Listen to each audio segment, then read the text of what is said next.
Good morning, dear student. We are studying our 11th chapter of science, that is work and energy. और इससे पहले के lecture में हमने देखा था what is kinetic energy. Kinetic energy क्या होती है? किसी भी मूविंग ऑब्जेक्ट के अंदर जो एनर्जी प्रेजेंट रहती है उस एनर्जी को हम क्या बोलते हैं? Kinetic energy. The energy due to motion of any object is called kinetic energy. और इसका वैल्यू कितना होता है? काइनेटिक एनर्जी की वैल्यू होती है कि E k energy of kinetic equal to 1/2 mv² के बराबर होती है। आज हम डिस्कस करेंगे पोटेंशियल एनर्जी के बारे में। ये दोनों kinetic energy and potential energy किसके अंदर आते हैं? मैकेनिकल एनर्जी के अंदर। तो यहाँ पर आपको एक्टिविटी दी गई है। Activity 11.1 11.8 take a rubber band, hold it at one end and pull from the other. आपने क्या करना है? एक रबर बैंड को होल्ड करना है और उसके एक साइड से आपने उसे पुल करना है। The band stretches. अब आप देखेंगे कि जो बैंड है उसमें क्या हो गए हैं? स्ट्रेचेस आ गए हैं, वो काफ़ी ज़्यादा उसकी लेंथ इंक्रीज हो गई है। Release the band at one of the end, what happen? अगर आप एक साइड के बैंड हाथ को, एक साइड की जो फिंगर से आपने पकड़ा है उसको छोड़ दें तो क्या होगा? The band will tend to regain its original length. तो इस वजह से, जो छोड़ने की वजह से क्या होगा? जो बैंड है उसकी अब क्या हो जाएगी? वो अपने ओरिजिनल लेंथ में वापस आ जाएगा। Obviously, the band has acquired energy in its stretch position. अब हमें यहाँ पर कैसे पता चलेगा? जैसे ही हम बैंड को छोड़ेंगे तो वो आकर के सीधे हमारे हाथ पे लगेगा, दूसरे हाथ पे। तो इससे हमें पता चलेगा जब हमने बैंड को क्या किया था, उसको स्ट्रेच किया था तो उसके अंदर क्या हुआ? स्ट्रेच करने के लिए हमें एनर्जी की रिक्वायरमेंट हुई। How did it acquire energy when stretch? और वो जब एनर्जी उसने एक्वायर की, जब उसे स्ट्रेच किया गया, तो वो एनर्जी कहाँ से आई? Activity 11.9 take a slinky as shown below. एक स्लिंकी लेनी है आपने, एक स्प्रिंग को। Ask your friend to hold one of its end. और अपने दोस्त से उसे एक साइड से पकड़ने के लिए बोलना है। You hold the other and and move away from your friend.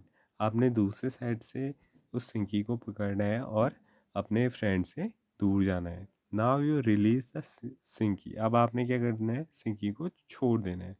What happen? How did the slinky acquire energy when stretch? तो कैसे जो सिंकी था, जब वो स्ट्रेच पोजीशन में था तो उसने एनर्जी कैसे एक्वायर की? Would the slinky acquire energy when it is compressed? क्या जब वो कंप्रेस हुआ तब उसमें एनर्जी आई? Take a toy car. अब अपने एक्टिविटी 11.10 को देखना है। एक टॉय कार को आपने लेना है। पुट इट यूजिंग इट्स की। विंड इज यूजिंग इट्स की। Place the car on the ground. आपने उसकी चाबी को घुमाना है और उसे ग्राउंड में छोड़ देना है। Did it move? क्या वो मूव हुआ?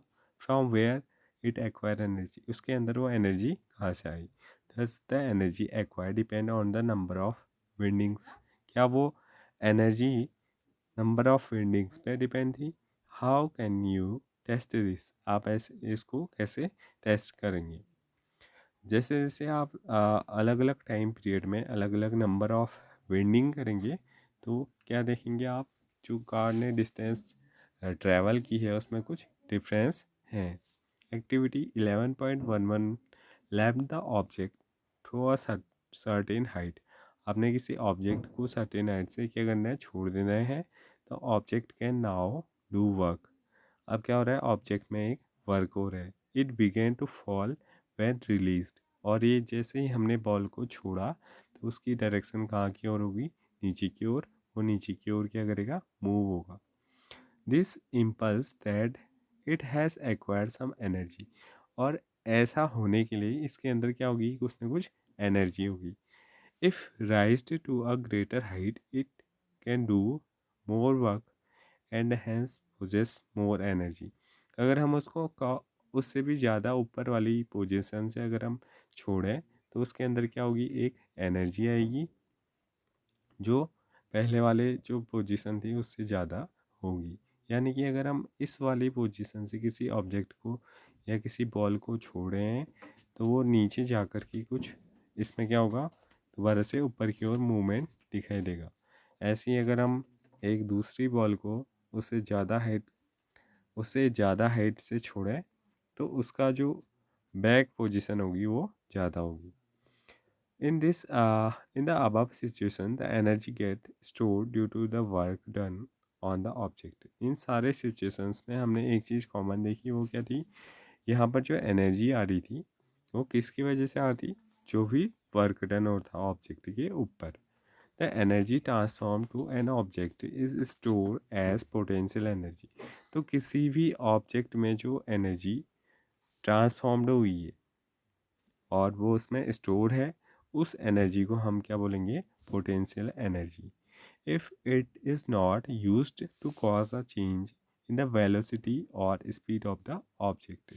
और इस एनर्जी की वजह से उस ऑब्जेक्ट की वेलोसिटी या फिर स्पीड में कोई भी चेंज नहीं होगा। ठीक है, आ गया होगा समझ में। किसी भी ऑब्जेक्ट में उसकी पोजीशन की वजह से उसके अंदर जो एनर्जी होती है उसको हम क्या बोलते हैं, उसको हम पोटेंशियल एनर्जी बोलते हैं। ठीक है, अब हमने बोला कि उसकी पोजीशन की वजह से, तो अगर उसकी पोजीशन अगर चेंज हो रही होगी तो उसके अंदर एनर्जी, पोटेंशियल एनर्जी क्या होगी, प्रेजेंट नहीं होगी। क्योंकि हम बोल रहे हैं कि किसी भी ऑब्जेक्ट में उसकी जो पोजीशन है उसकी वजह से जो एनर्जी है उसको हम क्या बोलते हैं, पोटेंशियल एनर्जी। तो यहाँ पर क्या लिखा है आपकी दूसरी line, it not use to cause a change in the velocity और स्पीड। तो अपने आप ही अगर किसी ऑब्जेक्ट की जो पोजीशन है उसमें चेंज नहीं हो रहा है तो ना तो उसकी वेलोसिटी चेंज होगी ना ही उसकी स्पीड में कोई चेंज होगा। You transfer energy when you stretch a rubber band. आपने क्या किया, जब आपने रबर बैंड को स्ट्रेच किया तब आपने एनर्जी को ट्रांसफ़र किया। The energy transformed to the band it is its potential energy. तो जो एनर्जी बैंड के अंदर ट्रांसफ़र हुई है वो क्या है, उसकी पोटेंशियल एनर्जी है। You do work while winding the key of toy car. आपने क्या किया, आपने जब टॉय कार में क्या आपने की को क्या किया, घुमाया, तो क्या किया आपने, कुछ वर्क किया। The energy transform to the spring inside it stored as potential energy. जब हमने क्या किया, स्प्रिंग को हमने क्या किया, स्ट्रेच किया, तो हमने उसके अंदर क्या किया, एनर्जी को ट्रांसफॉर्म किया और वो उसमें क्या होगी, स्टोर हो गई। The potential energy possessed by the object is the energy present in it by the virtue of its position और कॉन्फ़िगरेशन। तो किसी भी ऑब्जेक्ट के अंदर पोटेंशियल एनर्जी क्या होती है, वो एनर्जी होती है जो उसमें प्रेजेंट रहती है, किसके वजह से, उसकी पोजीशन की वजह से या फिर कॉन्फ़िगरेशन की वजह से। I hope you understand this. Activity 11.1112 में है आपका, take a bamboo stick and make a bow as shown in figure 11.6।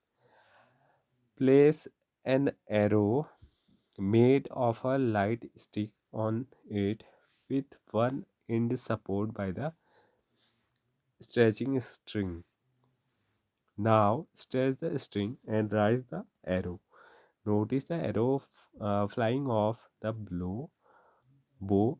Notice the change of the shape of the bow. The potential energy stored in the bow due to the change of its shape is thus used in the form of kinetic energy throwing the arrow. आपने क्या करना है, अगर कोई आपके पास bamboo stick है तो उससे आपने बो बनाना है, धनुष बनाना है, और उससे किसी हल्की सी स्टिक से आपने क्या करना है, उसमें से एरो बनाना है और उसको थ्रो अप करना है। तो क्या हो रहा है यहाँ पर जो पोटेंशियल एनर्जी थी बो के अंदर, उसने क्या किया, उसको यूज़ किया और उसको उसने काइनेटिक एनर्जी में चेंज किया, और जिसकी वजह से जो एरो था वो क्या हुआ, वो बो से बाहर निकला, यानी कि वो उसमें मूवमेंट हमें देखने को मिली।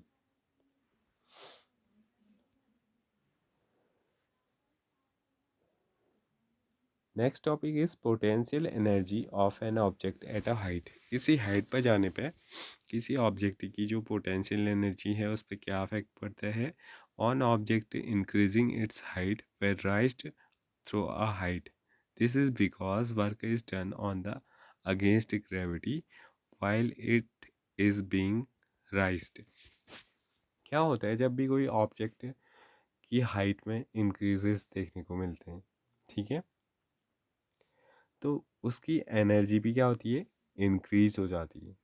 ठीक है, जैसे जैसे जैसे कोई पर्सन काम कर रहे हैं अगेंस्ट ग्रेविटी की, यानी कि वो अपनी पीठ पे सामान लेके जा रहे हैं और ऊपर की ओर बढ़ रहे हैं, तो उसकी काइनेटिक एनर्जी क्या होगी, इंक्रीज होती जाएगी। ठीक है, while it is being raised, the energy present in such an object is the gravitational potential energy। तब उस ऑब्जेक्ट के अंदर जो, अगर वो ग्रेविटेशन के अपोजिट डायरेक्शन में, ग्रेविटी के अपोजिट डायरेक्शन में मूव हो रहे हैं, तो उसके अंदर जो एनर्जी है वो कौन सी एनर्जी है, gravitational potential energy. The gravitational potential energy of an object is a point above the ground, is defined as the work done in raising it from the ground to that point against gravity। तो किसी भी object की जो gravitational potential energy होती है वो क्या होती है,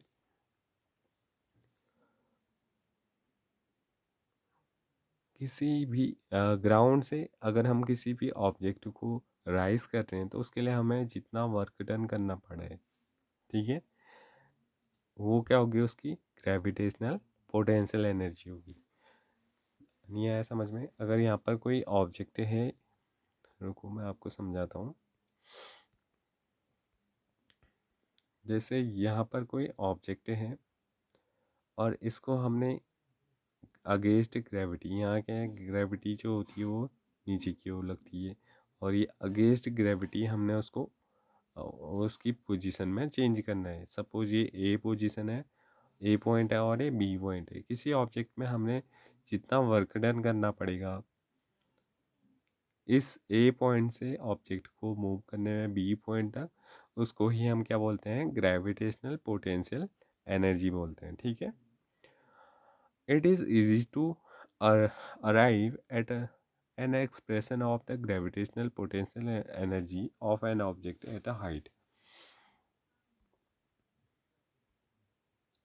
considered an object of mass m, let it be raised through a height h from the ground, a force is required to do this।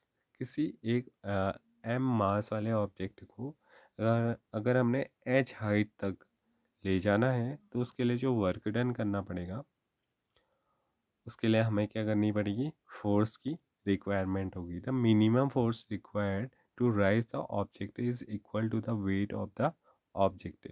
तो जितना फोर्स हमें ज़रूरत होगी वो किसके बराबर होगी, वो ऑब्जेक्ट के वेट के बराबर होगी। और वेट कितना होता है, वेट होता है m/g के बराबर। तो object gains energy equal to the work done on it.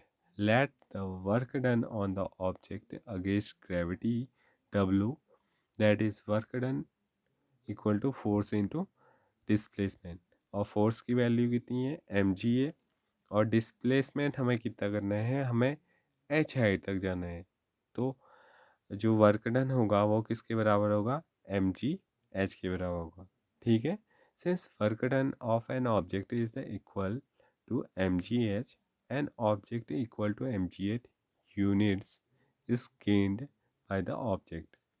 This is the potential energy of the object। तो अभी हमने पढ़ा कि किसी भी ऑब्जेक्ट में जितना भी वर्क डन किया जा रहा है उस एनर्जी की वजह से उसे हम क्या बोलते हैं, पोटेंशियल एनर्जी बोलते हैं। तो यहाँ पर पोटेंशियल एनर्जी की जो वैल्यू निकल के आ रही है EP=mgh। ठीक है। थोड़ा सा एक एग्जांपल की मदद से समझते हैं इस बात को। ये कोई एक ऑब्जेक्ट है जिसका m मास है और इसे ले जाना है हमने h हाइट में तक। ठीक है। तो इसके लिए हमें क्या करना पड़ेगा, वर्क डन करना पड़ेगा। और वर्क डन किसके बराबर होता है, force equal two into displacement. और यहाँ पर फोर्स कितना है, m इंटू जी है, और डिस्प्लेसमेंट क्या है यहाँ पर, h है। ठीक है। तो यहाँ पर W इक्वल टू क्या हो गया, mgh। और यहाँ पर वर्क डन किसके बराबर है, वर्क डन यहाँ पर पोटेंशियल एनर्जी के बराबर है, क्योंकि यहाँ पर कोई ऑब्जेक्ट कैसा था, बिल्कुल रेस्ट की पोजीशन में था। अब उसकी पोजीशन में हमें चेंज करना है, तो यहाँ पर उसकी जो एनर्जी है उतना वर्क डन हमें करना पड़ेगा। तो यहाँ पर पोटेंशियल एनर्जी की वैल्यू निकल के आ गई, PE equal to energy of potential energy equal to m mass into gravity into height. तो आज का लेक्चर यहीं पर कंप्लीट होता है। इससे आगे हम नेक्स्ट लेक्चर में देखेंगे। Thank you.